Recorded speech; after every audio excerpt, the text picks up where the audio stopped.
Friends, நம்ம இன்றைக்கி என்ன பார்க்க போகிறோன்னா மஷ்ரூம் கிரேவி. ஸோ மஷ்ரூம் கிரேவிக்கு நம்மளுக்கு மஷ்ரூமை நல்லா எலுமிச்சை பழத்தில் புளிஞ்சு விட்டுக்கோங்க. ஒரு அரை எலுமிச்சை பழம் அதை போட்டுட்டு இந்த மாதிரி பெரட்டிக்கோங்க. அப்படி பெரட்டிங்கன்னா அதுக்கு மேலே இருக்கிற கருப்பு இருக்கிற எல்லா அழுக்குமே போயிடும். இப்போ பாருங்க எப்படி போகுதுன்னு. இப்போ பார்த்தீங்களா எவ்வளோ பியூராக ஒயிட்டாக இருக்குது. அழுக்கெல்லாம் போயிடுச்சு பார்த்தீங்களா. இப்போ பார்த்தீங்கன்னா 10 பல்லு பூண்டும் அதுக்கப்புறம் அதோட கொஞ்சம் கம்மியாக இஞ்சி சேர்த்துக்கோங்க. இதை நம்ம பேஸ்ட் பண்ண போகிறோம். அப்போ நம்ம கிரேவிக்கு இன்னும் ஒரு நல்ல டேஸ்ட் தரோம். ஃப்ரெஷ்ஷாக செஞ்சிங்கன்னா இன்னும் நல்லாயிருக்கும். அதனால தான் நாங்கள் ஃப்ரெஷ்ஷாக செய்கிறோம். அதே மாதிரி ஃப்ரெண்ட்ஸ், இது நான் செய்யல, நான் சும்மா கேமரா மட்டும்தான் பிடிச்சிருக்கேன். எங்கள் அம்மா தான் இதெல்லாம் செய்கிறாங்க. இப்போ பார்த்தீங்கன்னா நம்ம இஞ்சி பூண்டு பேஸ்ட் அரைச்சாச்சு. இப்போ நெக்ஸ்ட்டு நம்ம என்ன பண்ண போகிறோன்னா தேங்காவை பேஸ்ட் ஆக்க போகிறோம். பார்த்தீங்கன்னா தேங்காவை இப்படி வாஷ் பண்ணி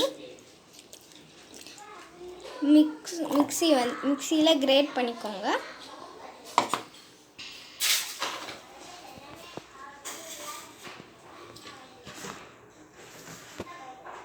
இது கூட 2 கேஷ்யூ நட்ஸ் போட்டுக்கோங்க.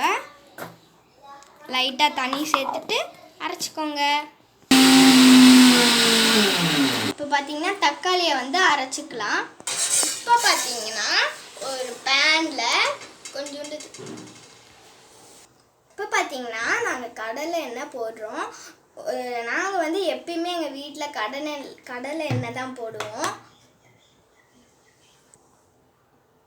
இப்போ பார்த்தீங்கன்னா பிரியாணி இலை, சோம்பு, ஏலக்காய், கிராம்பு போட்டிருக்கோம். பச்சை மிளகாவை கீறி விட்டு போட்டுக்கோங்க.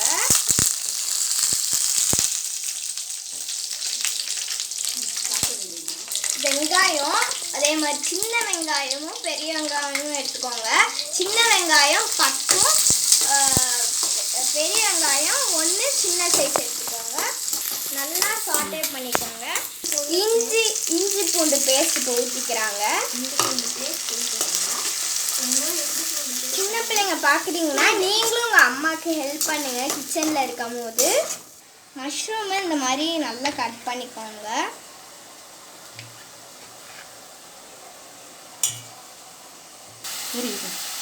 200 கிராம் மஷ்ரூம் எடுத்துக்கோங்க. இப்போ நம்ம மஷ்ரூம் பேனில் ஆட் பண்ணிக்கலாம். மஷ்ரூமில் போடலாம்.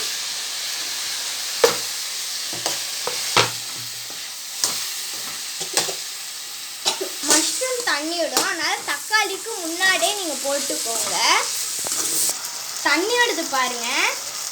இந்த டைமில் 1 ஸ்பூன் மஞ்சள் தூள், அரை ஸ்பூன் மிளகாய் தூள், எங்களோடது காரம் கம்மியாக இருக்கிறதுனால நாங்கள் 2 ஸ்பூன் போடுறோம்.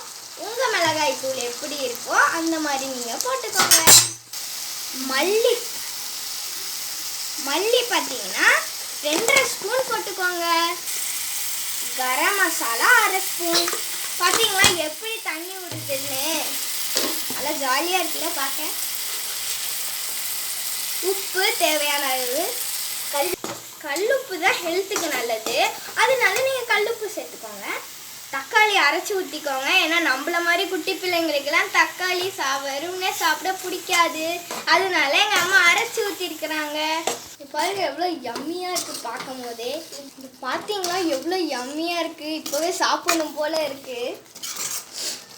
சப்பாத்தி வேணும்னா நீங்கள் இந்த மாதிரியே ஃபஸ்ட்டு எப்படி இருந்துச்சுன்னா அப்படியே நீங்கள் சாப்பிட்டுக்கலாம்.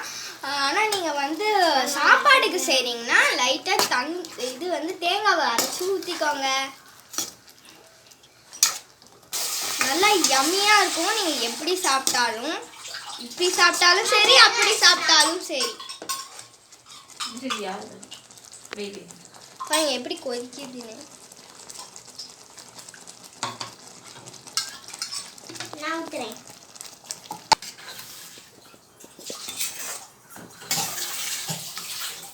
மூடி போட்டுக்கோங்க. ஏற்கனவே மஷ்ரூம் வெந்திருக்கும், அதனால் நீங்கள் தேங்காய் போட்டிருக்கிறதுனால ஒரு 5 நிமிஷம் வேக வச்சு எடுத்துட வேண்டியதான். 5 நிமிஷம் ஆயிடுச்சு. எப்படி கொதிச்சுட்டு இருக்கு பாருங்கள். நல்லா டேஸ்ட்டாக ரெடி ஆயிடுச்சு. Mushroom gravy ready. இந்த வீடியோ உங்களுக்கு பிடிச்சிருந்துச்சுன்னா லைக் பண்ணுங்க, ஷேர் பண்ணுங்க, மறக்காம நம்ம சேனலுக்கு சப்ஸ்கிரைப் பண்ணிக்கோங்க. எங்க வீட்டுல சண்டை தான் நடக்கும்.